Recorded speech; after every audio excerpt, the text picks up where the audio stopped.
Welcome in, everybody. Hello, YouTube. This is DutyRon back again with another video. Breaking news.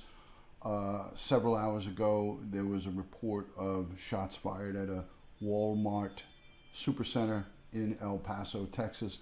I think most of America knows about this situation going on. I had a lot of things happening today where I wasn't able to go live, but this is now another incident. Just 4 days ago, we were talking about the Walmart in Mississippi, down south on Mississippi-Tennessee border. Now we have a Walmart in El Paso, Texas, where we're talking about 18 to 20 people shot. We don't know how many people have been killed. Terrible situation on hand going on right now. Our thoughts and prayers obviously go out to all the victims and people affected in the area. The first responders again did a fantastic job.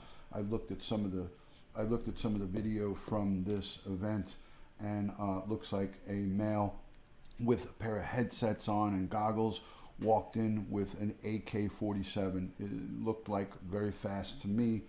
The AK-47 assault rifle. Supposedly the police have in custody that shooter plus additional actors.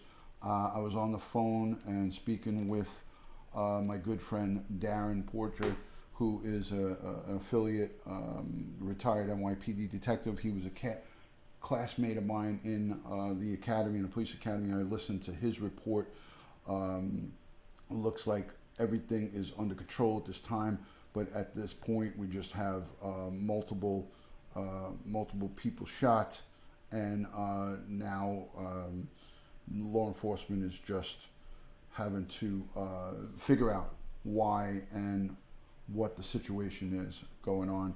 I'm going to go right now to live coverage of the sheriff speaking down in El Paso. Give me 2 seconds so I can cue that up. I believe I'm going to be a little late on this. And we're not addressing those, so it may in fact lead to people to feel that they can behave in a different way. Sir, with your law enforcement background, all of your experience, what types of questions would you be asking of this person that they have in custody? I'd want to know his background, first of all. We want to know where he came from, how he grew up, what was the fascination with that. We certainly want to study that. We also want to get into how his relationships are with others. We want to try to find out where he got his fascination, who he got his fascinations from. What we're finding now, and it's the Columbine effect from 1999, where people are now making these Columbine shooters into heroes, and people are looking at them and trying to mirror them. So I'd really want to learn what his pathway was to this violence, because everybody takes a different pathway to this. Water Ski Mom, thank you so much for coming in. This is live from the El Paso affiliate of Fox. So let's just hear what they have to say right now. So I'm not going to be talking to anybody. Let's just see what the coverage is here. I'll be back in a few minutes. A collective environment, so we're not having some of those harassment issues. We've taken steps to limit the ability for people who should not have guns. But at the same time, we have to dissect each one of these instances to try to find out the pathway that each one of them took towards that violence. In addition to that, we have to look at hardening our targets, and we have to continue to train people that when they go somewhere, they have to be aware of their surroundings, and when they hear something, they have to do two things: hide, run. There's going to be three here, and here's the third. And certainly call 911. The quicker we get trained law enforcement to the scene, the quicker that incident can end, and the quicker we can get emergency medical attention to those locations. All right. Former Chief of Police in Fairfield, Connecticut, Gary McNamara, thank you so much for your time today. We do appreciate it. We're going to go to Jackie Heinrich now, who's been following some of the developments, monitoring the reporting that's coming in on social media, which is oftentimes a place where you can learn a lot of things really quick. Jackie.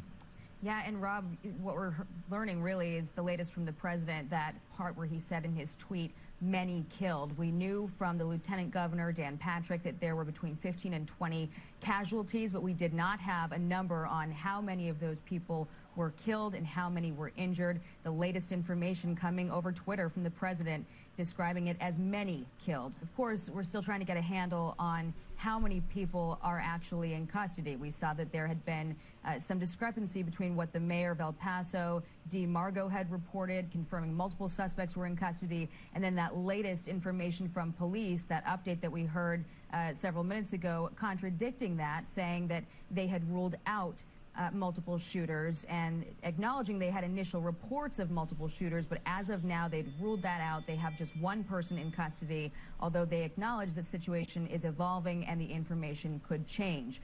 We know from the governor of Texas, Greg Abbott, that there is some piece of this where he acknowledges there may have been multiple people involved in that mass shooting. He released a statement that reads, "The state of Texas will do everything it can to ensure justice is delivered to the perpetrators of this heinous act." So we're going to be watching for more information to come down on just how many people were involved in this, or if it is in fact just that one suspect that the Lieutenant Governor Dan Patrick confirmed was in custody, described that person as a 21-year-old male. No official word again on how many people were killed and how many were injured, although we did get that one eyewitness account of one death, as Garrett Tenney reported from the ground there, speaking to a young man, I believe, who had said that his mother was shot and killed. The scene is still active. The White House says that the president has been briefed, and we saw the president on Twitter pledging his support to El Paso. And as of now, we're just waiting on more information on the identity of who might have committed this and the identities of those who were affected by it.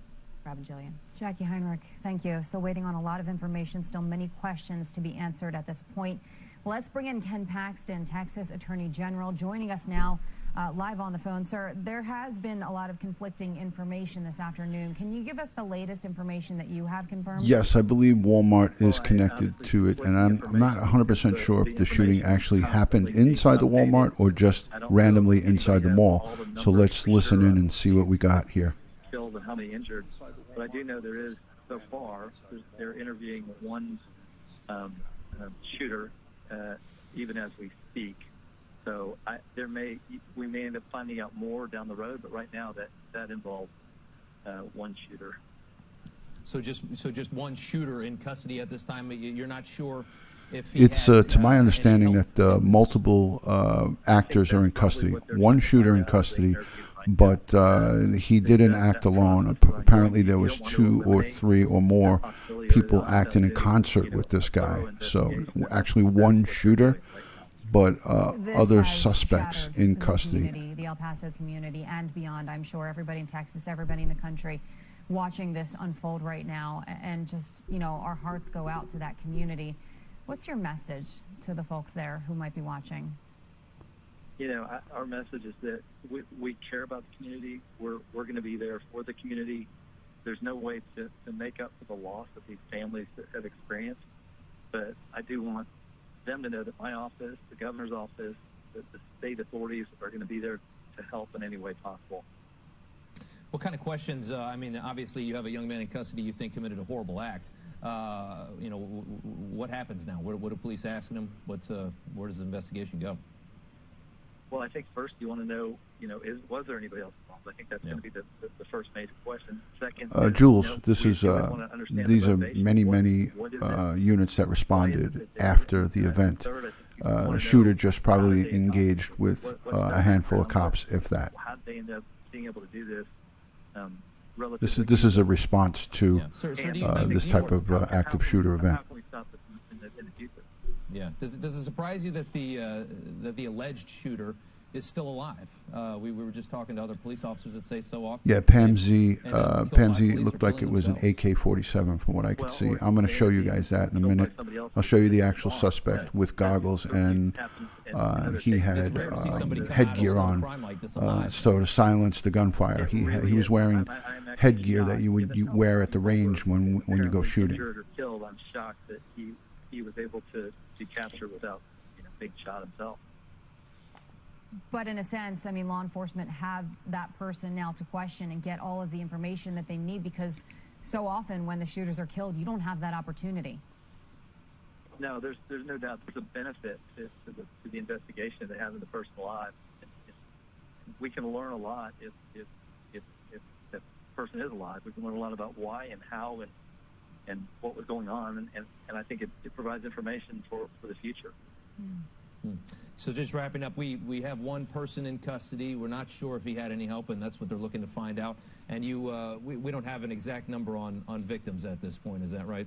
No, I mean, there's speculation about the numbers, but I don't think we... Meg, not sure, but he looked like he was, you know, between 20 and 25. People are in various stages of treatment, and we just don't know how all that's going to happen, how that's going to turn out. What Lieutenant Governor Dan Patrick told us in the last hour we were on when we spoke to him, he said there were somewhere between 15 to 20 casualties at that point, didn't know how many of them were fatalities. He also said, though, that this community, that this town is one of the safest places in this entire country. And he's right about that. You know, at one time that was not true, but they've done such a good job the building the fence back in the late 90s, and law enforcement has done such a good job. It has become one of the safest cities in America. All right. Attorney General Ken Paxton of Texas, thank you so much for your time today. We do appreciate it. If you learn anything else, please just let us know. Grant, we're trying to figure that out right now. Law enforcement doesn't have the answers to that. As I get it, the information, I'll put it out to you guys. Certainly appreciate your prayers. All right. Thank you, sir. Thank you. Once again, to recap, if you are just joining us, it is about almost 2:30 p.m. in El Paso, Texas. That is the scene of a horrific mass shooting that happened around 11 a.m. local time there at the Cielo Vista Mall. It happened, we are told by eyewitnesses, outside of the Walmart. That is where this person started shooting. This is right off I-10, right near the airport. We have reports of many people injured. We do not have any information on how many fatalities and how many exact injuries at this point. What we know from police in their press conference just about 45 minutes ago is that they do, in fact, have one person in custody. Let's go ahead and bring in Steve Rogers again, former lieutenant detective and member of the Joint Terrorism Task Force. Sir, you've been with us for a while now. You've been listening to all of this new information. What do you make of the new information? Unknown at this time, Linda. Well, as we have repeated quite often, it is good news, if there's any good news out of this, that they do have the shooter in custody. But as you're on the air, looks like they're reporting just one shooter and then a few others in custody that were acting in concert. Like could be a getaway driver, could be a lookout, but they have multiple others in custody besides the shooter. So police departments all over the country are trained in active shooter scenarios like this, and I've got to tell you, my hat's off to them. And now what will happen is the investigation continues with the forensic studies, detectives, the FBI, the ATF. Everyone's going to get involved now, and they're going to connect a lot of dots to make sure, and we said this earlier, to make absolutely sure that this gunman acted alone. If that's not the case, there's not going to be an all-clear sign until the police are absolutely sure that the people in that area and around that community are safe. And Steve, you talked about yes, official Maria B. Prayers go out to the El Paso community. El Paso, Texas is a area of peace and a lot of good people from El Paso that I know here on YouTube and on Periscope. So my thoughts and prayers, obviously, to the victims, families, and everybody affected by it. In the 70s and 80s. But you don't rush in, but there's a very methodical, tactical way you get into these buildings or into these areas where a shooter is, quickly but very, very effectively. So I'll tell you what, you want to see heroes, it's those cops going in there knowing that maybe some of them won't come out, but they're going in there putting their lives on the line like they did in El Paso, and thank God Almighty they were able to prevent more fatalities. Steve, the finest in our country have law enforcement training. For the rest of us who don't, you know, we've undergone active shooter drills in our place of business, you know, various locations, maybe schools, maybe hospitals, you know, but do we need more of that? Yeah, I do. And also, as we were speaking earlier, I was once told some of the safest places in the country are casinos. Why? I agree, Jamie. They have cameras Jamie. all over the place. They've got enough security. I mean, maybe at some point, this is what we have to do in large establishments like malls. Increase visible security, more cameras. And again, we do have citizen police academies around the country now. Maybe we have to add in those citizen police academies some training. What do I do if I am in a situation where there is an active shooter? All lessons learned as we move forward. Yeah. You know, we talked earlier about the fact that this young man, this 21-year-old suspected shooter, is still alive and how rare that is. Does that tell you anything about the suspect in this case? I'll tell you what it tells me is the superb job that the police did. I mean, they could have had a negotiator in there. They could have somehow talked him down. Obviously, at this point, the guy didn't want to die. Most of them want to go down, quote unquote, in a blaze of glory. But I believe we're going to find out that the police did a superb job to keep this guy alive in order to get more information from him. So, you know, as time goes on, let's see what comes around. But I'll tell you what, my hat's off again to what the police did to get this individual alive.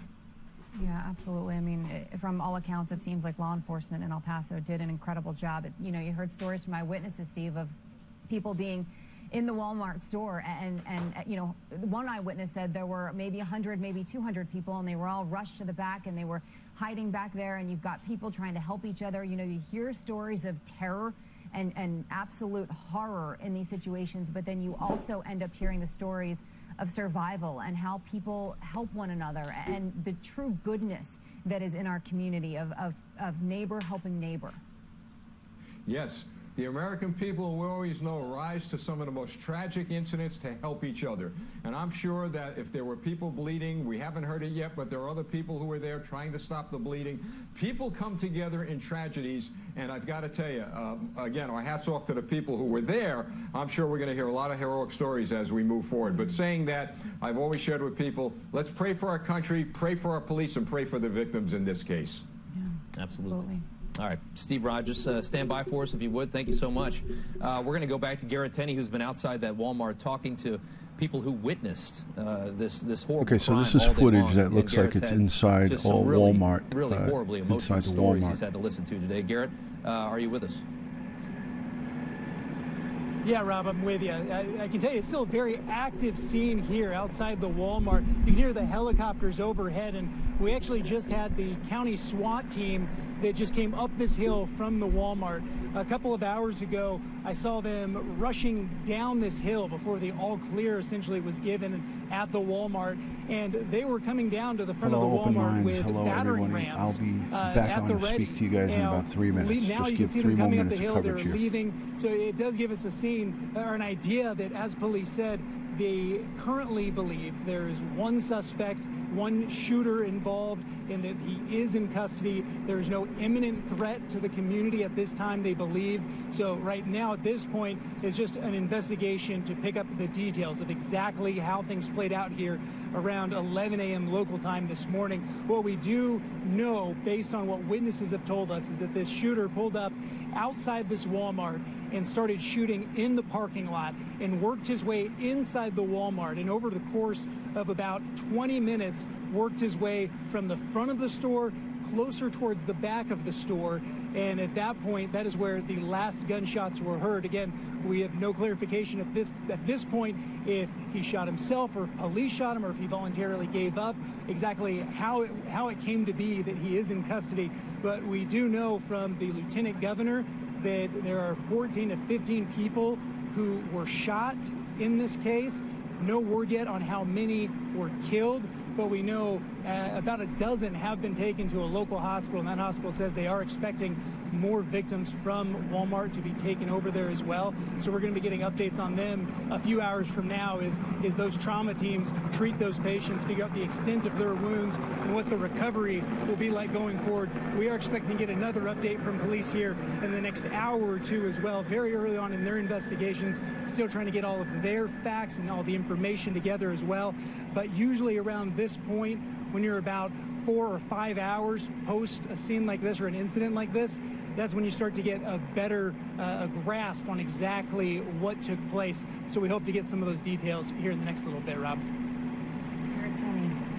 Garrett Tenney, thank you very much. We'll get back to you when you have more information.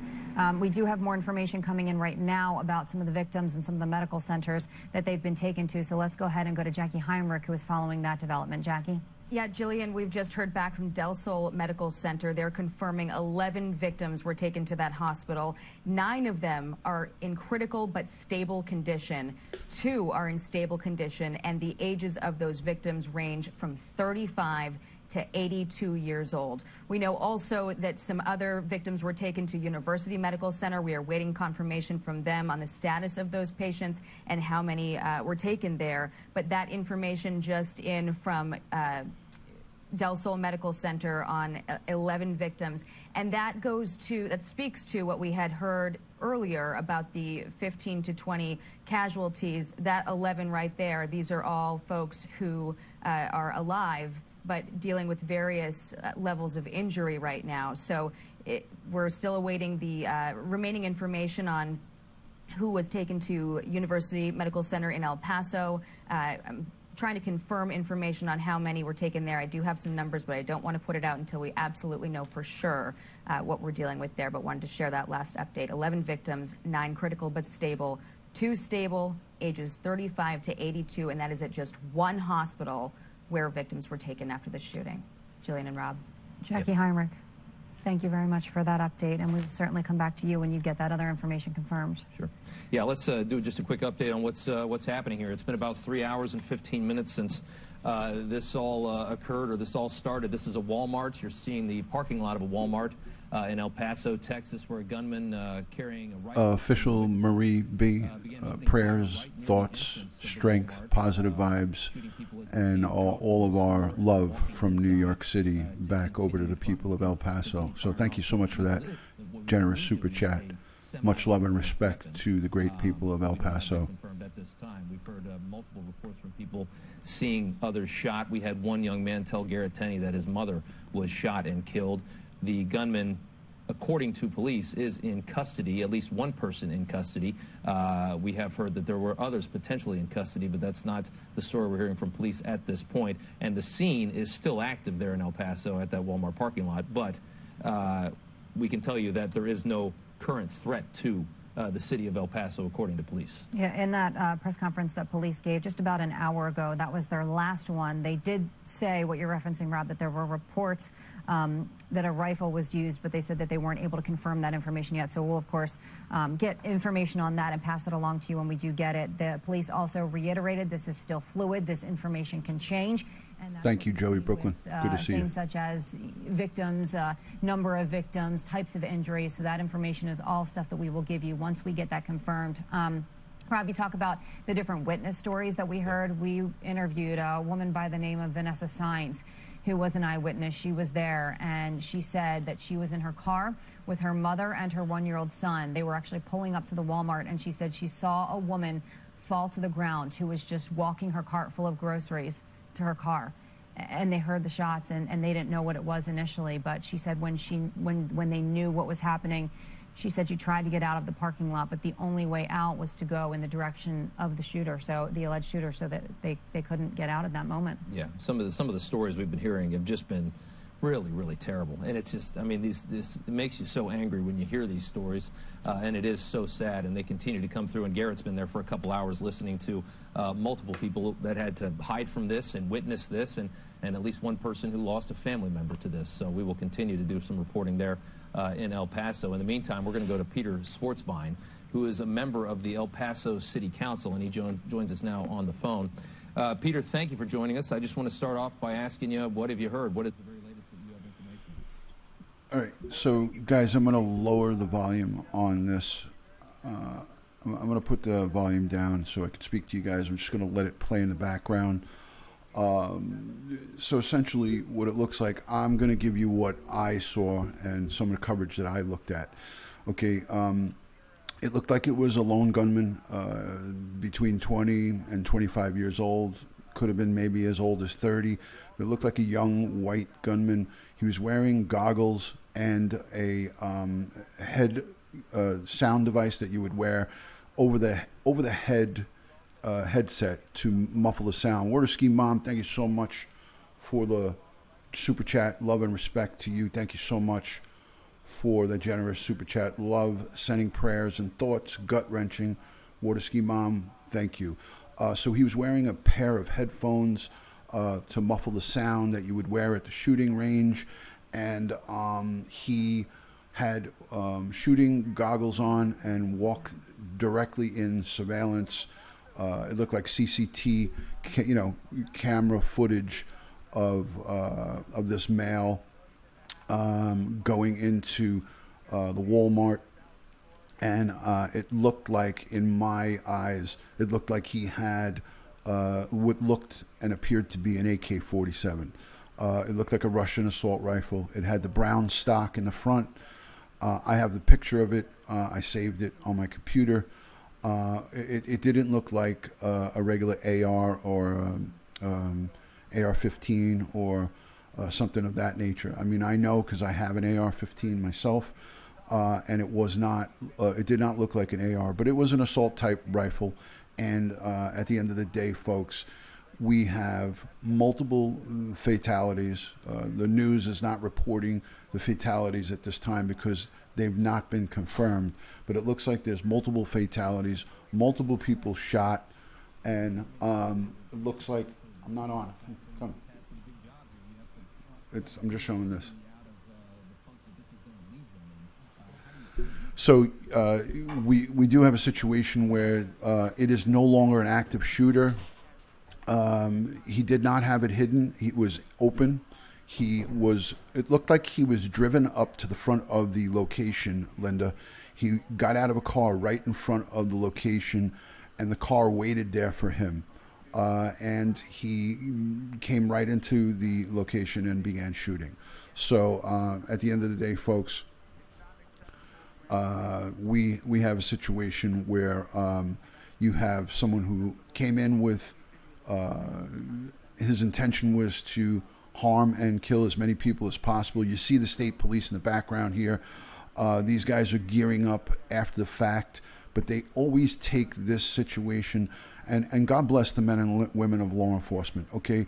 Without our law enforcement professionals, you have, this guy could have been in there for an hour spraying up the place and killing multiple victims. We could have had hundreds of casualties here if it wasn't for our first responders. So let's keep that in mind, the brave men and women of law enforcement that put their lives on the line, the officers from El Paso, Texas, and anyone that was involved in this takedown. God bless them. These are our peacekeepers. We rely on them for our safety. And thank God we have a layer of protection out there. The shooter is alive. The shooter is alive. Okay. I don't know the exact situation that happened here. I don't know the engagement of what happened, but I do know that we have in the teens or more people shot, 18 to 20 people shot at this time. And that's what's being reported, guys. And I'm just keeping this going in the background without the noise. So Johnny Boyd says NBC is reporting they have confirmed. I'm watching Fox News here, and they're not confirming. They're confirming, looks like 11 victims, 9 are critical but stable. Victims range from 35 to 82. We have other reports. The reports will be all over the place. Border Patrol also helped. There you go. It is right on the Mexico and United States border. El Paso, Texas is right there at the border. So a representative from El Paso said 22. I'm going to search for more a news conference, or I didn't see the sheriff's news conference, so I want to see the last news conference. So I'm going to search for that. But this is a live feed from Fox News. Fox's affiliate in El Paso I feel this is the most direct feed of what's going on currently. So I'm going to search for any additional footage on a separate browser, and I'll see if I can pull that up.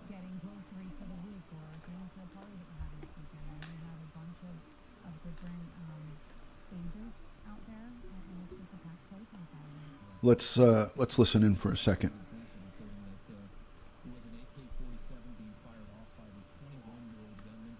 At this point has not been identified, but was captured and taken alive after this, which is surprising to a lot of our guests today, that usually these things it's end unconfirmed. with a suicide, I don't know, or Linda. Suicide by cop, but this is somebody that the police are going to be able to interview. Just 21 years old, opening fire at this in front of this Walmart and then moving into the store. And as we just said, 23 injured, and that's just the ones that confirmed that the gunman is 21. Dying. I estimated between 20 and 25.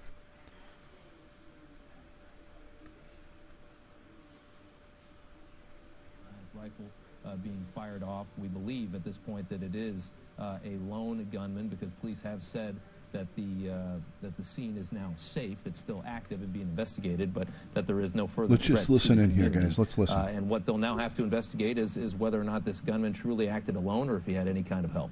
Let's bring in Gary McNamara now. He was with us a few minutes ago, the Executive Director of Public Safety at Sacred Heart University and a former Chief of Police in Fairfield, Connecticut. Sir, based on the information that we've been talking about, the new information we've received, where are police at in this investigation, do you think? Well, I think once the scene is stabilized, they're doing a couple things. Number one, they're going to go room to room inside that mall to ensure that there are no other victims. They're going to ensure that all the victims that need medical attention are doing that. And then a whole other component of investigation is going to be occurring, and is occurring right now with state, local, federal investigators really doing a deep dive into this individual's life. So they're interviewing him, or trying to interview him. They're trying to get background, social media, all the internet, all of his digital footprint that they can. So they're going to do a deep dive into that, while at the same time there's officers there still making rescues, freeing people from buildings that are still trapped, and some of them probably fearful, really scared to come out of where they're hiding from. They're going to conduct interviews with everyone. There's a lot of people to interview, so they're going to want to interview everybody that they can to make sure that they get an understanding of what they saw. Gary, thank you very much for joining us. That's what police are busy doing right now. They're, trying to interview, trying to get as much information as they can from the suspect, because, with one person in custody, that's a rare thing to happen, and so you can gather a lot of information. Learn a lot, and I interview the family and everybody that the person knew.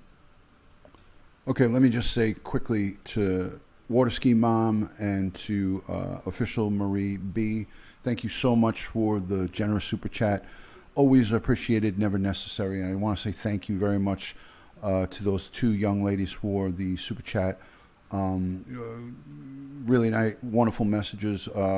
Official Marie B is from El Paso in the general area, so she's sending prayers for her city of El Paso. She lives in El Paso, Texas. And Water Ski Mom sends in a message of sending prayers and thoughts with emojis of prayer, and she says, gut-wrenching. My thoughts are the same exact way. My heart breaks anytime I hear about stuff like this. I was like knee deep in dirt and things of that nature in the backyard. I was doing backyard work while this was going down, so I was monitoring it by my cell phone, but I was in the middle of a project, so I really couldn't go and stop everything and do this. So once I completed what I was doing, my wife and I spoke, and she said, go ahead, go live and do your thing, get the message out. Hello, Kelly. And I wanted to get a little bit of education on what's going on. I want to say thank you to Farm All Fanatic, to Joey Brooklyn, to Rouse Trucking, and all the great ones that are in here. Shanna Banana says, I'm so sorry for all the families. We are all very sorry. This type of event, unfortunately, is becoming commonplace. Just 4 days ago, we were talking about the Walmart in Mississippi, and now 4 days later, we're talking about a Walmart and a shopping mall in the El Paso, Texas community. Some of the great people from El Paso. It's just so sad. My thoughts and prayers and sincere condolences go out to all the victims and people who are going to be suffering from these gunshot wounds and recovering in the future. It's just so terrible. Kelly, good to see you. Good afternoon, Kelly. Thank you so much for the $9 super chat. Thank you so much, my good friend from Periscope right there. There she is. I appreciate you coming on in and supporting the live stream. Thank you so much. David Osaka, great to see you from Osaka, Japan.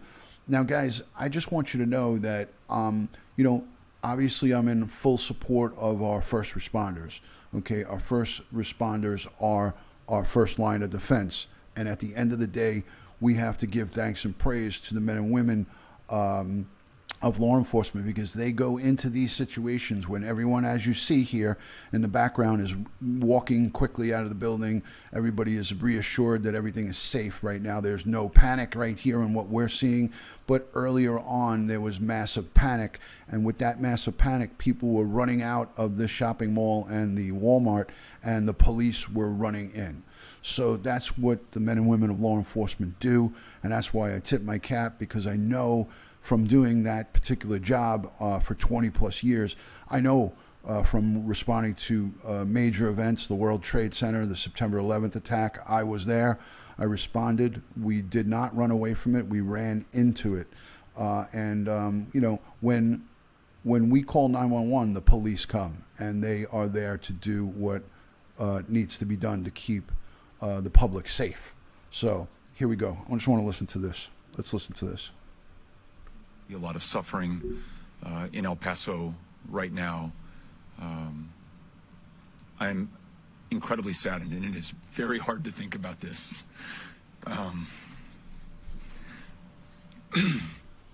Senator Cory Booker also came out swinging against the NRA. Listen to what he had to say. I have had enough of this, especially living in a community where gunshots are all too regular. We have to, in this election, we have to have leaders who are willing to stand up and say, I'm not going to let this issue be determined by what the interests of the corporate gun lobby are and the NRA. I won't even say anything Other about candidates this. are taking Don't even to get me started with Twitter, this. expressing their condolences, saying current policies are failing Americans and that gun control is needed now. Rob, one more note about Beto O'Rourke. He has canceled his upcoming campaign events over the next few days, and he is on a plane right now heading back to his hometown of El Paso. Yeah, he's going to go home. All right, Claudia, thank you so much. We appreciate it. And we have new information coming in from the El Paso Police Department. They just Again, tweeted this is in the not last the time 5 and place minutes, and this is about a gun quote, control, because "Blood that's not going to needed help this. urgently. It's not going to stop Multiple these shootings injured from happening. transported to various But I'm not going to get hospitals, into blood a donation political centers, conversation at Vitalent this time. Blood So Services, everybody, and there please are two refrain addresses from here, political 424 statements in the South chat Mesa Hills and unless you want to become 133 blocked North on the Zaragoza. channel. So I if don't you want are that in to happen to area, you, so police please are don't do saying it. they need blood. They need blood urgently. That's what they're saying right now. 23 victims taken to hospitals. I think 9 of those critical, and with a gunshot wound, there was a lot of blood loss. So that is a priority. So if you're in El Paso and you do want to help, because a lot of times you see this and you just get so sad, you get so angry, and you just wish there was something you can do. That's what you can do. You can go give some blood, and hopefully you can help save somebody's life that was injured today.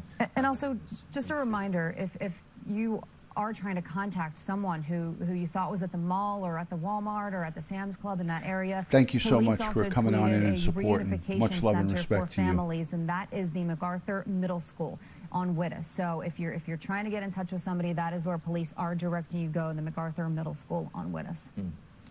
Yeah, just to recap, 1 person in custody today, a shooter. Hello, Ralph's Trucking. Good to see everyone. Go and check out Ralph's Trucking when you get a chance. He's a great guy who's out there doing great content on YouTube. Check out Joey Brooklyn.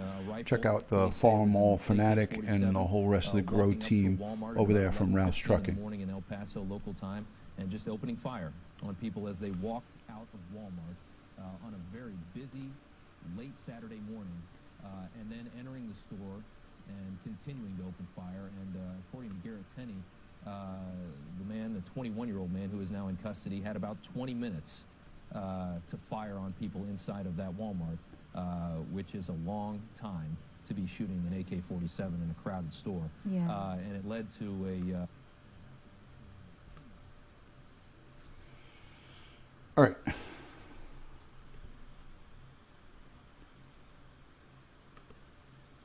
Okay, just as I said, I reported that it was an AK-47. You heard that reporter just there say it was an AK-47. I know my guns, and when I saw the actual picture of this guy with the rifle going into the store, I immediately identified it as an AK-47. The brown, light brown wood handle on the stock is a dead giveaway for the AK-47. So it's a Russian-made weapon, and that's what he was carrying. He was allowed to walk freely for, they said, 20 minutes. That's a long time. You know, I'm actually shocked that it took 20 minutes to engage this guy. But it goes to show you that all of these locations are so big.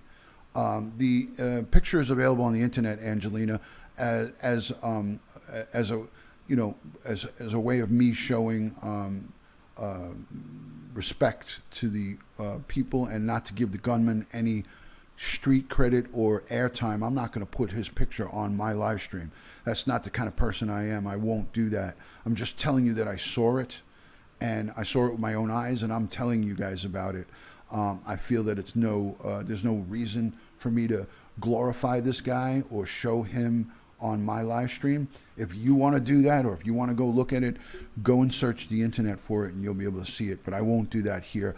What I bring you guys is the best information that I have from a law enforcement standpoint. From a law enforcement standpoint, I'm going to give you what I have as a law enforcement professional. I'm not giving you fluff. I'm not going to give you, and I'm not giving anybody the big stage here. I'm going to tell you that what the facts are and what happened, and I'm not going to go and tell you about speculation. But I definitely will not glorify this scumbag that went into a mall and pulled a cowardly move and shot innocent people who are unarmed inside a shopping mall. So that is something I won't do. I'll never do that, guys. So thank you so much for subscribing. It's me. Thank you so much for subscribing to the channel. At the end of the day, guys, we have a situation which is a very, very horrific scene. We have multiple people who are shot and wounded. We have multiple people who are shot and killed. This is not a time for shock and awe. This is not a time to showboat. I'm giving it to you straightforward. And I spoke to you guys 4 days ago. 4 days ago, we spoke about the Mississippi Walmart shooting.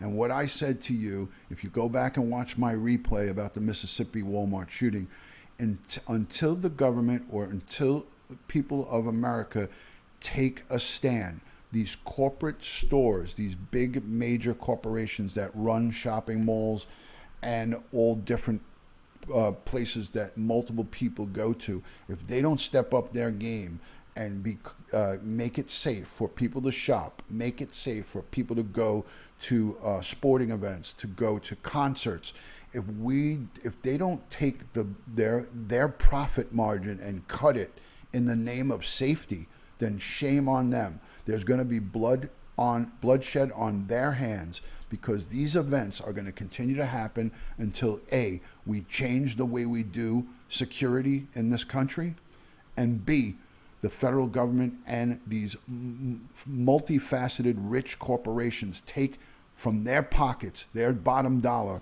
and take money out of their pocket to secure our safety. The onus is on them to make us safe. The onus is not on us, the people who are there spending our hard-earned money to shop in a shopping mall. You take your kids to buy them clothes. You spend your money. They make money on you. So it's up to them. The onus is on them, and where we pay our taxes. Not only are you spending your money in shopping malls, ladies and gentlemen, you're spending your money when we pay our frickin' tax bill at the end of the year. The government wants to take that money from us, right? Death and taxes are two things we can't escape, right? So when we pay our taxes to the federal government, they need to come up with a program where it's partially federally funded to go towards these corporations to have armed security to make us safe. And there's retired cops like myself who are doing armed security. I have my own security company. I got my own security business. I work as an independent contractor.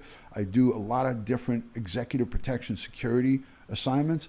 Hire the retired law enforcement professionals that are qualified like me. Hire our retired military who are able to do this type of work. Train them, give them training, and get their butts out there to protect our children and protect us. Put them in the schools, put them in the shopping malls, put them at the concerts, and we will have something better than what we have going on right now. Because what we have now in America is not working. Just at FYI, for what we have going on in America is not working right now. So I'm sorry if I raise my voice, but I get angry. I get angry as I see innocent victims shot and killed across the country. And it gets me so, but it makes my blood boil when I see instances like this. So let me again say thank you to all my Patreon supporters and my super chatters here, and anybody who has positively interacted in the conversation. Thank you to all the new people who subscribe here down at the bottom, somewhere around here. There's like a subscribe button. Hit that subscribe button. Ring the notification bell. I'm going to give you 2 or 3 more minutes of news coverage. I'm going to give you 2 or 3 more minutes of news coverage, and then I'll take a little bit of Q&A. I'll take a little bit of a Q&A. We did. YC Stephanie says, we talked about this just the other day, and we damn sure did. I had an hour and 30-minute broadcast, which I never do. I never have an hour and 30 broadcast, but I did an hour and 30. And right now I'm on 45 minutes, and I'm going to close this in 15 minutes. So let's go and let's see what they're reporting here on that live feed. Let's see what's happening on Fox News Live. Of course, I'm watching a commercial. I'm watching a commercial right now. So I'm paying the bills for them right now. I'm watching a commercial. So I'll look at the chat while I'm waiting for this commercial to roll. Good to see you, Duty Blue. You're welcome, Official Maria B. Much love and respect. Guys, go and check out her channel. I know she has a YouTube channel. She's right there, the Official Marie B. So go check her out, guys. Please go out there and support one of our fellow YouTubers from the El Paso, Texas area. Go out and support. All right, let's see what we got going on here. Watch live. I'm watching ad 8 of 8. I'm watching a Dawn commercial for Dawn Degreaser. I had to watch 8 commercials to get to the live feed on Fox News. So here we go.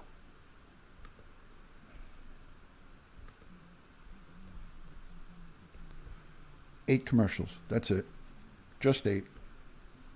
No big deal.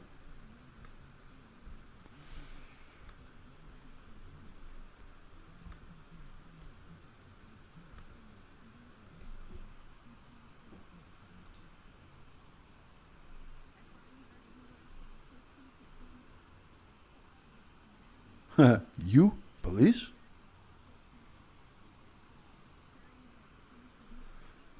Welcome in, Matty boy. Straight at him. I saw about 3 or 4 just fall to the ground, and I thought, oh my God. Tough to listen to. Garrett Tenney is live in El Paso, Texas with the very latest. And Garrett, you've been hearing stories all day that have just been terribly emotional and tough to listen to. Yeah, and just to paint a little bit of a scene here for y'all, this is middle of a Saturday, and I want you to think about your local Walmart or Target or Sam's Club on a Saturday afternoon, and you can get an idea of how busy it was here. It was around 11 a.m. when, based on what we're hearing from witnesses, this man got out of his car in the parking lot of this Walmart and opened fire, started shooting people indiscriminately, is how it was described. From there, he went inside the Walmart, continuing to shoot people, and after about 20 or so minutes, he eventually worked his way further back in Walmart, and there was some more gunshots that were fired.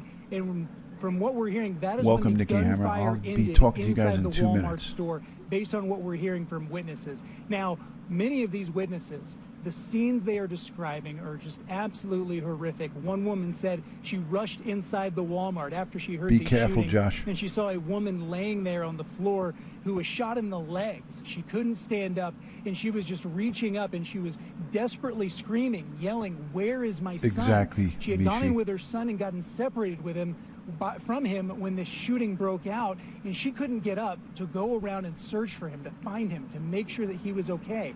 Another witness we spoke to was at the back of the store with her husband when these shots started breaking out. She said they thought that they were fireworks initially, but as they picked up in pace and continued going, they realized this is a gunman who is He's putting a tourniquet on her arm. Look at the assault rifle across that police officer's chest there. She said at least putting like a tourniquet or something on her arm. She's shot in the arm. All around the store into the back part of the area, into the storage area, where they had these large containers that they normally bring in on 18-wheelers that are metal framed, and they got inside those containers to protect themselves just in case this gunman came further back into that area. They were there for about 20 minutes, and then when they came out, they were getting ready to come back into the store.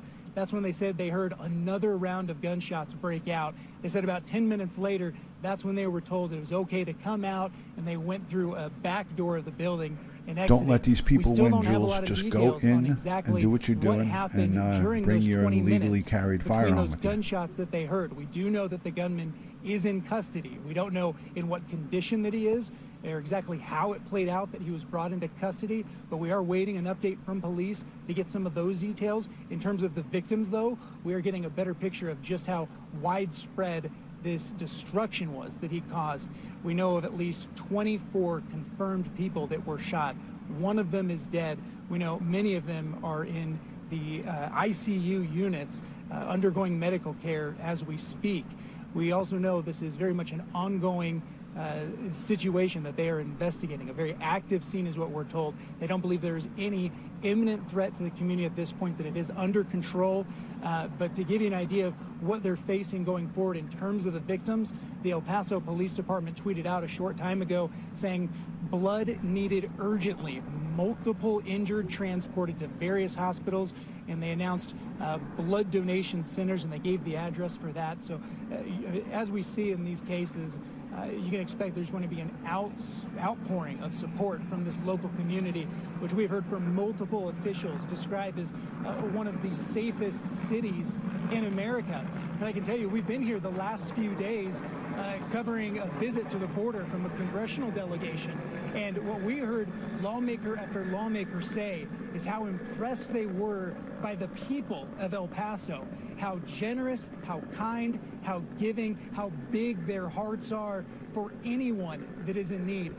That's the kind of community where this took place today. About 650,000 people live here. It is a very large city. You can see the border just behind us. Right over there is the southern U.S. border. So there is a huge law enforcement presence here.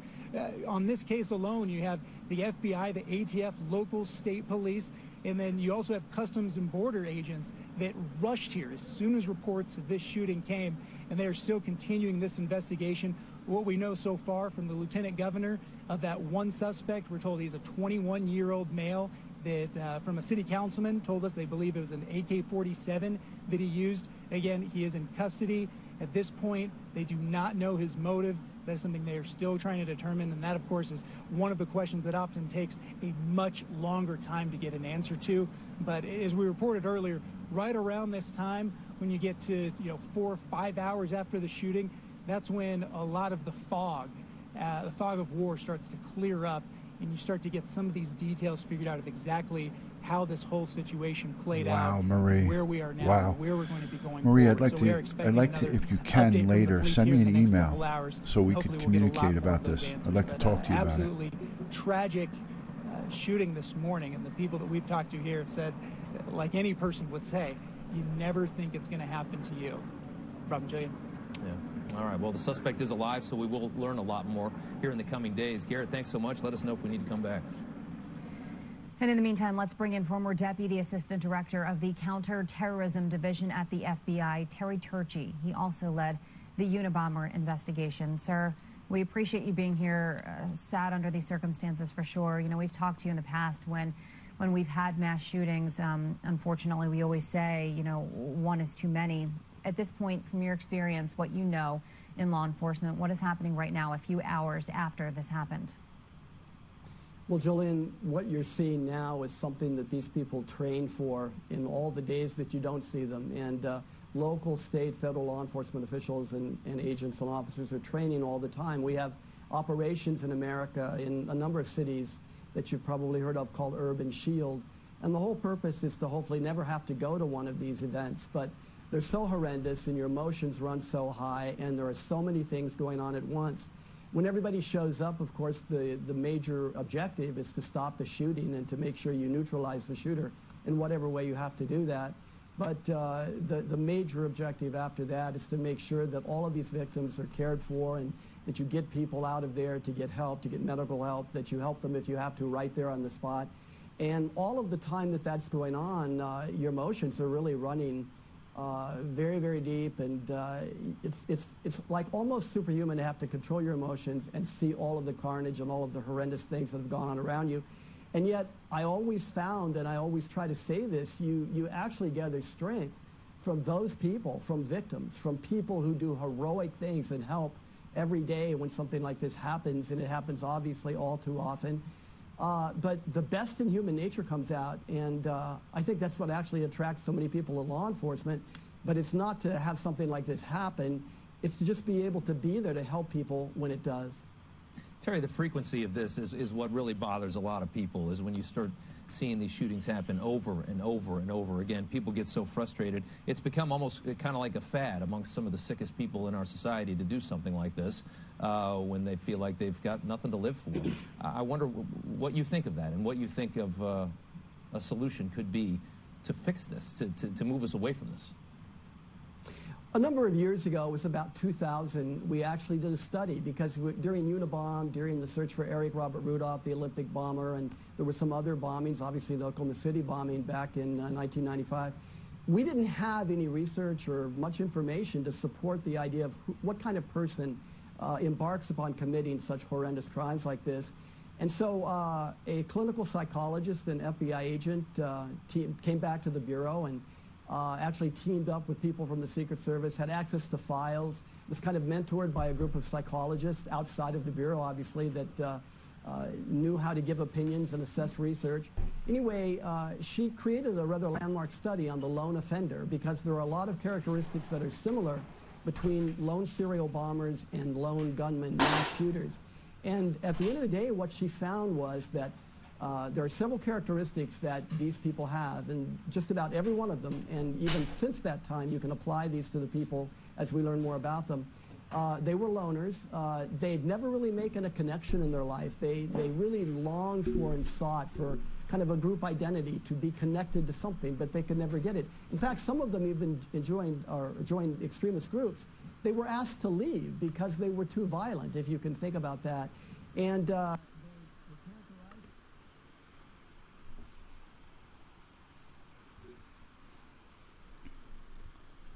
right, guys. So this is about it. I don't think there's much more to report. There's between 18 to 25 victims of this shooting. Casualties are unknown at this time. I'm not going to speculate. I'm not going to guess that there was young children shot and killed. I'm not going to give that to you until those things are confirmed. Look for a live from me at about 11 p.m. tonight, about 11 p.m. Eastern, and I'll give you guys everything that I know up until that point. I appreciate everyone in the chat being respectful towards the victims, towards the people of the great city of El Paso, Texas. One or several, shooters who worked in concert do not represent the community at large. Lisa 1111, Jesus Christ will be back, she says. Thank you so much for the super chat. One or several actors that are along with this shooter is not a reflection of our community over in El Paso, from the great people from that area. The news has reported how wonderful the people of the community have been. The Border Patrol agents, who are an intricate part of securing our borders, our southern borders, they came running. These are Border Patrol agents that risk their lives every day for our safety. So I tip my cap to the Border Patrol agents, the law enforcement, the community response, and all the great people of the city of El Paso, Texas. May God be with you always, and to each and every one of you, I hope you remain safe and vigilant no matter where you go. Don't give in to these terroristic or this type of mentality of shooters that instill fear. Don't give in to these people. If you are able to arm yourself legally, arm yourself for protection. If you're able to carry a firearm and you're proficient with that firearm, have it with you at all times. If you aren't, then don't do it. It's illegal. I'm telling you, as a law enforcement professional, do not carry a firearm unless you are a handgun, unless you are licensed to carry that particular weapon. And if you do carry a particular weapon that you're licensed with, make sure you're proficient with it. Go and practice so you know if the situation happens, you have to pull it out, you know that you could hit your target and you could stop the threat. So may God bless each and every one of you. Thank you for joining DutyRon's chat. Thank you for the super chat that has come in. Everybody and anyone who has sent super chat in this broadcast, please send me an email with your address, your home address, so I can send you a thank you card. I like to personally send thank you cards. There's been over almost $200 worth of super chat in this broadcast, and I say thank you to each and every one of you who have given, whether it's $1, $2, or anything that you've given during this. It's your way of saying thanks to the broadcaster. I do it all day long when I join people's live streams, and I love to send out super chat and tips to all the great people who hit the go live button. This is an unfortunate situation. Another shooting has happened here in the States at a shopping mall and a Walmart supercenter, Sam's Club. It looked like it was a very large location that had multiple places of business in, but I do believe the shooter did most of his shooting inside the Walmart, not inside the shopping mall, but he did have 20 minutes, according to the news reports. He had 20 minutes of walking freely and shooting with an AK-47 assault type rifle.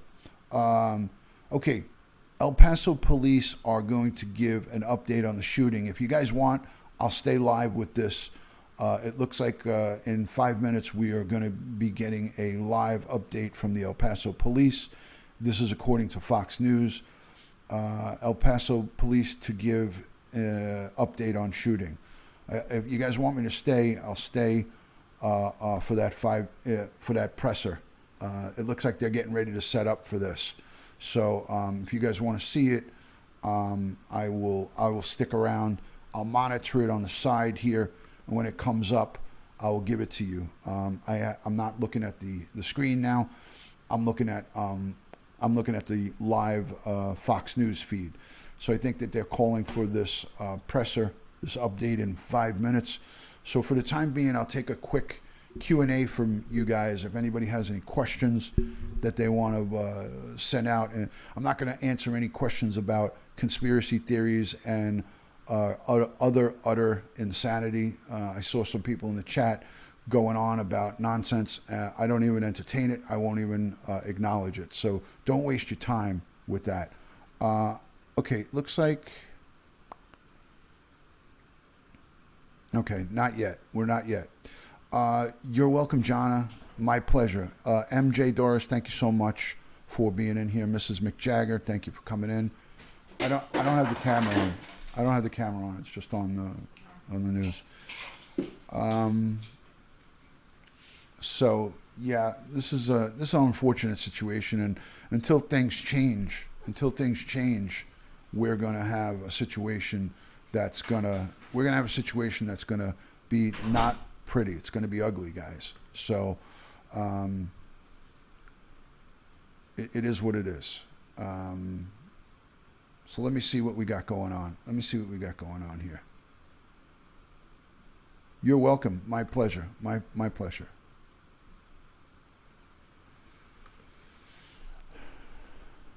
All right, I'm going to leave it on this so we could see what's happening. Angelina ATF says, what do you think could resolve this in any way? I went over this many times. Yeah, they're looking for blood donations down in El Paso for the victims. So anybody that lives in the El Paso area, tune into your local news for blood donations. Here we go. El Paso police. This is probably what Dylan just sent me. Blood needed urgently. Multiple injuries. Transport to various hospitals.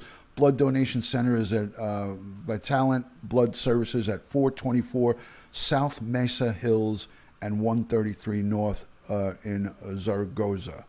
So that's the location for blood. I'm sure that's what Duty Blue was just going to send me.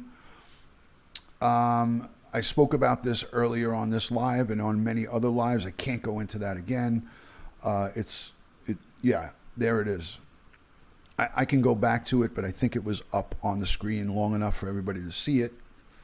So that's the situation over here. So let me self-monitor real quick.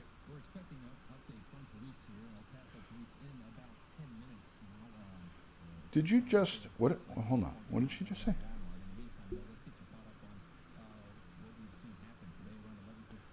Did you just fib, says DutyRon? No, I didn't realize that I thought I was on this, and I was legit telling her that it wasn't on when I thought that it was onto the live news feed, but it was just not, I didn't realize that I had the camera on. I thought it was off.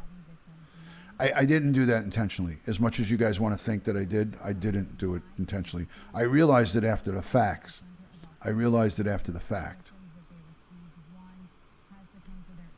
But little thing like that, I won't tell her that I made a mistake, because that would be more grief for me than anything.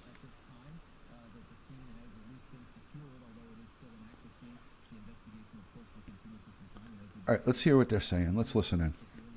Area, and this is as disturbing to you as it is to the rest of us. You can go and donate blood. Here's the message for the blood again. You can go do that. In the meantime, we are expecting a news conference here in the next 10 minutes, and we'll be right back.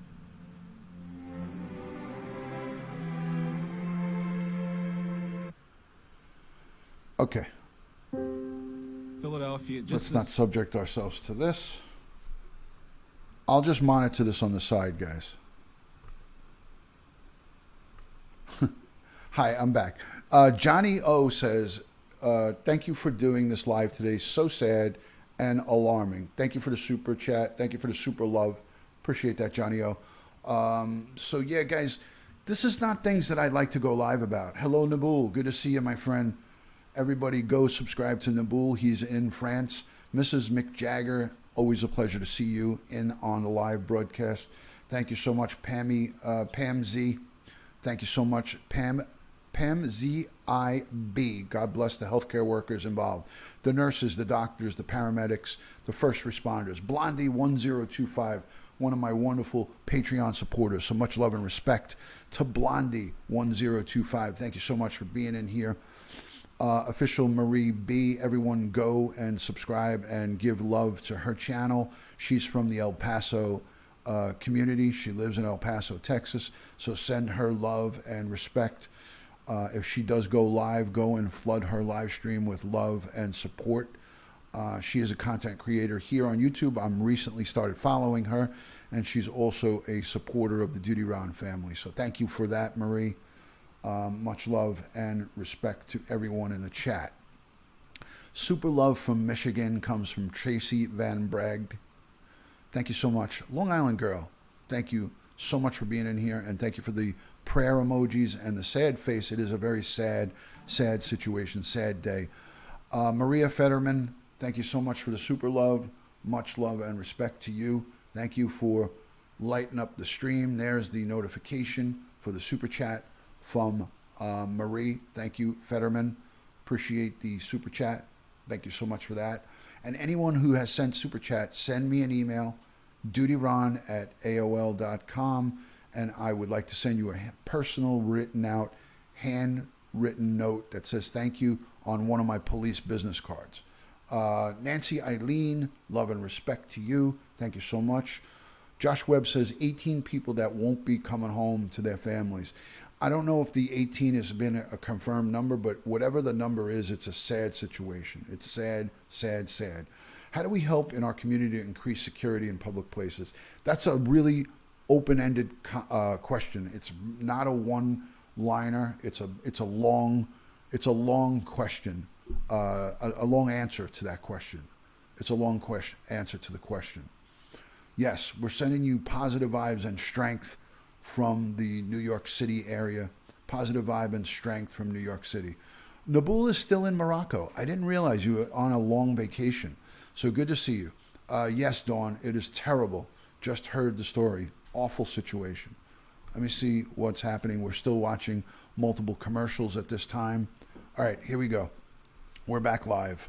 Let me place it back into the live.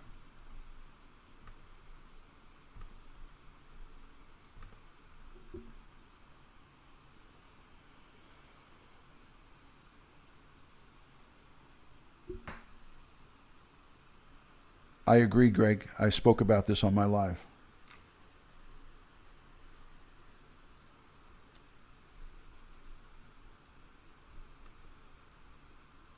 Press conference. I confirmed earlier, we do have one person in custody. I can confirm that it is a white male in his 20s. Here we go. Here's the presser. I don't have any other information on that. That will be released at a later time, but that's the information we have right now. The estimates of the shoppers at Walmart were between 1,000 and 3,000 with 100 employees present. It is back to school, and the Walmart was at capacity when the shootings occurred. We have secured Walmart and we have secured Cielo Vista Mall. We don't feel that there is a threat to the public or there are any other shooters at this time. As we were from the last conference, we are transitioning into the criminal investigation side. We still have the area locked down, and we have started our criminal investigation to find out exactly what took place. I can't confirm there have been fatalities. I can't not confirm how many. There have been injuries. There were several injuries. I don't have those numbers as of right now. With the injuries and the fatalities, we can't account for anyone that transported themselves, so our numbers will be a little delayed. Once we have that information, we will definitely make it available to you all. Again, I would like to reiterate that anybody that got separated from their family during these incidents to please report to MacArthur Elementary School to possibly gain information or be reunified with any loved ones that got separated during the chaos. That's pretty much all we have at this time. Later, Nicole, that was their feed, not mine. Day, as we become more concrete on what the information we have, we will have another press conference with our city leaders at the Emergency Operations Center on Threadgill. We will announce that on Twitter so that everybody, not only our local media, but our national media will be aware of that. That date and time is to be determined because the investigation is still ongoing. That's about all the information I have right now, but I will take any questions. Where was the shooter apprehended? I don't have the location of where the shooter was apprehended. That information I don't have. Was it in Walmart or out of Walmart? I don't know if it's inside or outside. I don't have the location. The shooter was from out of town. I have no information of where he's from. Can you confirm that more than 10 people have died and that 30 people were injured? I don't have the numbers. I know that people have died, and I know that there are a number of people injured. I don't have those numbers right now. Can you confirm that the gunman posted a manifesto online before this shooting? I don't have any information of a manifesto. Can you confirm that there's only one shooter? As far as we understand at this moment in time, we have one person in custody. We believe he is the sole shooter, but that could change. Like I said earlier when this started, we did have multiple reports of multiple shootings, so we are sorting that out. But at this time, we only have one person in custody, but the investigation is ongoing. Is there any search still ongoing for possible other suspects? We have cleared the mall area for victims and suspects. We have secured Walmart, and we do know that that area is secure of suspects, and we're attending to the victims at Walmart. Those areas are still being secured, but and will not be released as of yet, but we do find that those areas are secure at this moment. Were all the victims at the Walmart or anywhere else? The reports are that most of the victims, we believe, are from Walmart, but I can't 100% confirm that right now. Were there any Mexican nationals who were slain?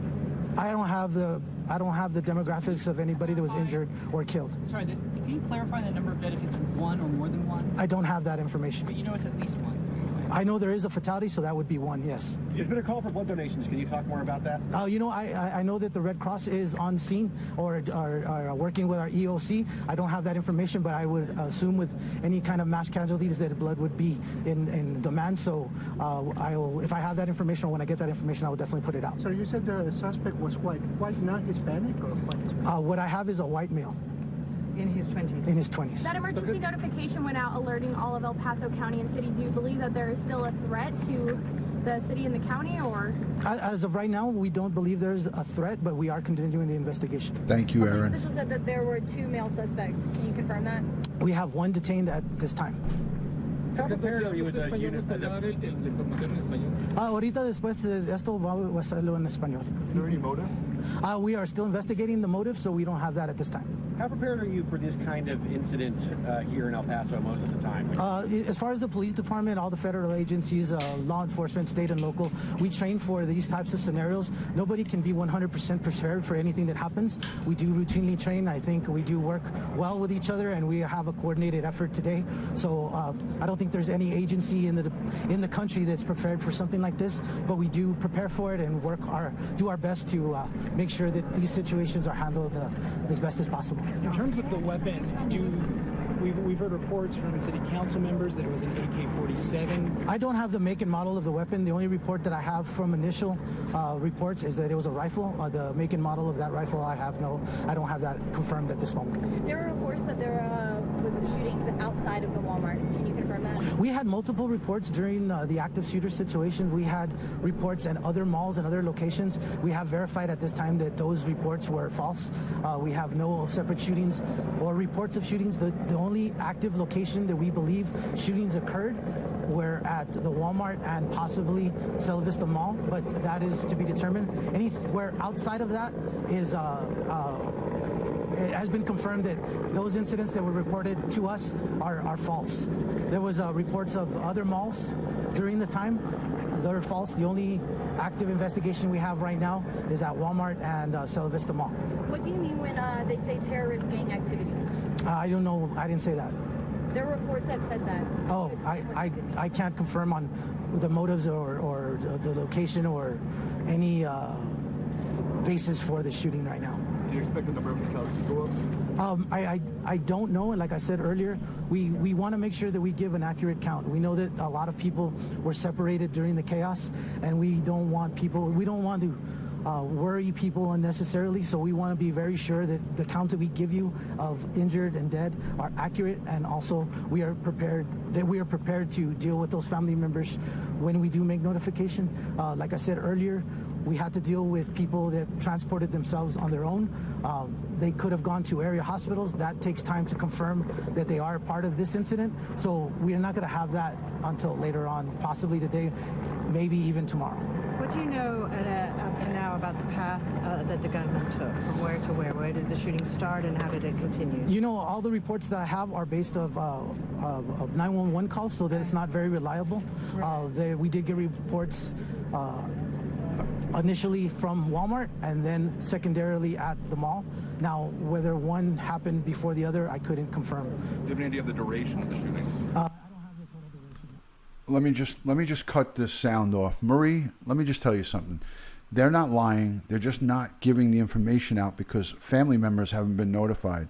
This guy is limited in what he could say because it's an active investigation. So if you want to stick around on my channel, I'm just asking you nicely right now.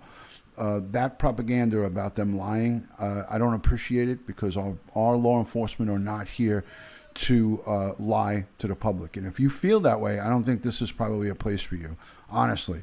I know for a fact that our men and women of law enforcement are putting out the information as they get it, and they are not in the business of blabbing out because you want to know about it, who the victims were, how many they were, before they're done with an active investigation. If you can't appreciate the process that the men and women of law enforcement go through to effectively conduct a professional investigation, then this is not for you. Okay, let me just continue back here with this. The response. Please don't put comments like that in my chat. Not only state and local. Some of those individuals were not actively working, but were in the area when the call went out. So I couldn't give you the estimate of how quickly we showed up on scene. Were there any inside Walmart when the shooting? I have no idea. I don't have that information. Were there armed security personnel from Walmart? I don't believe that there's any armed, but I couldn't confirm that either. So are there any estimates on the number of rounds that were used? No, that I don't have. I don't have estimates on round counts right now. Any updates on the police fired weapons today? I can confirm that no no law enforcement personnel did fire their weapons during this incident. The person that was taken into custody without incident, and no law enforcement personnel fired their weapons. Did the suspect drop his weapons and abandon them? All I can say is that it happened without incident, so I can assume that the person dropped his weapons. Was there an altercation between the officers and the... Without incident means that there was possibly little to minimal force when they took the person. Unfortunately, Long Island girl, no. But he seemed like a wonderful guy. The reunification center is at MacArthur Elementary School. Anybody that's being evacuated, we're taking them using Sun Metro buses to that location so that they can meet with family members. Hey, Ralph's Trucking, so good to see you. Anybody that has been evacuated will be taken Welcome to that back. location. Did you have other injuries in the, like, people running out of the store? Did they injure themselves there? Was there any injuries in that panic? I'm sure there were injuries in the panic. I don't have the specific information. Hotels or homes in the area related to this? Hotels or homes related to this? Not that I'm aware of, no. Anything else? Okay, we're going to try to give you as much information as we can. The next tactical brief, like I said, we call them tactical briefs from the scene here. Should our main press conference with city officials come out, I'll be posting that on Twitter with the location, and that's to be determined. Any other tactical brief or anything else that I come up with or we are able to release to you, I will put it on Twitter and let you know exactly when we're going to have that. It'll be at this location. Any questions? It's your personal Twitter or the El Paso? No, it's El Paso Police Department Twitter page. Okay. That's the most accurate information that we're putting out. That's where we're funneling everything. You can confirm that there is more than one person dead because there are multiple casualties? I can't confirm. I know at least one person is dead. Do we know that children are dead? I don't know the demographics of the people injured or dead. Okay. Ok, ahorita vamos a hacerlo en la entrevista en español. Vamos a All right, you have been listening to a press conference from the El Paso Police Department, the very latest information on this mass shooting that happened at 1 p.m.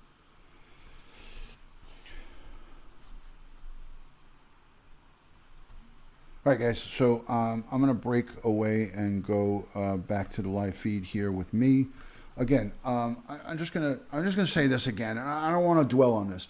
If anybody that's in here on my lives that might be new coming in, if you feel that the police lie to the public and are not giving out proper information, this is not the channel for you. I don't think that you should be here. I don't think this is a good channel for you because I'm not going to agree with you on that. If your comments are misconstrued in any way, then that's another situation in total. But I'm just here to tell you that these press conferences, that police official who is a high-ranking El Paso police official, he is handcuffed in what he can release because out of respect for the victims and the family, we don't even know the names or if notification was made to these family members who were killed. So please understand that he can't just blab out what you want to hear. I know we all want to hear about what's going on. You want to hear about where this guy was taken down. But if he gives that information away, he's going to compromise their investigation. Don't forget, we have a perpetrator who's in custody, who's not dead, who we want to speak to. We don't want information to get out to his friends or anybody that might have been co-conspirators involved in this place. Had to drop a hook here in Atlanta, Georgia. Pepsi, heavy load. I got you, Ralph. No worries. Let me just explain. So if there's co-conspirators, people who helped him concoct this attack up, we don't want to tip them off because they're outstanding people. They're not in custody. If they're not in custody, we don't want them to know what we know. So unfortunately, the public can't get everything that they want to get right away. Without incident means the perpetrator was taken into custody without incident, meaning he wasn't shot, he wasn't beaten, he wasn't resisting arrest. He was taken into custody without any further incident, meaning further activity. So that's what he meant by that. All right, I have to close this up, guys, because I got to get along with my Saturday. My wife is waiting for me, and she's calmly waiting on the sidelines. We're going to be doing our Saturday night stuff. So I'm going to bid you guys a fond adieu. Prayers, thoughts, love, and strength to the people of El Paso, to the men and women of the law enforcement, to the first responders, the EMTs, the nurses, the doctors, the paramedics, and everybody involved, the victims, the families, the survivors, the people who had to endure this horrific tragedy. Again, another horrific tragedy, mass shooting on our hands here in El Paso, Texas, in the heartland of America in Texas. So I pray for peace throughout the world. I pray for peace for all my friends here on YouTube. So thank you so much for being in here. Love and respect from DutyRon. Look for me on a live update in regards to this incident tonight, Eastern Time, 11 p.m. Love and respect from DutyRon. Thank you to all my moderators and all my good friends in here. Thank you for the support. Love and respect.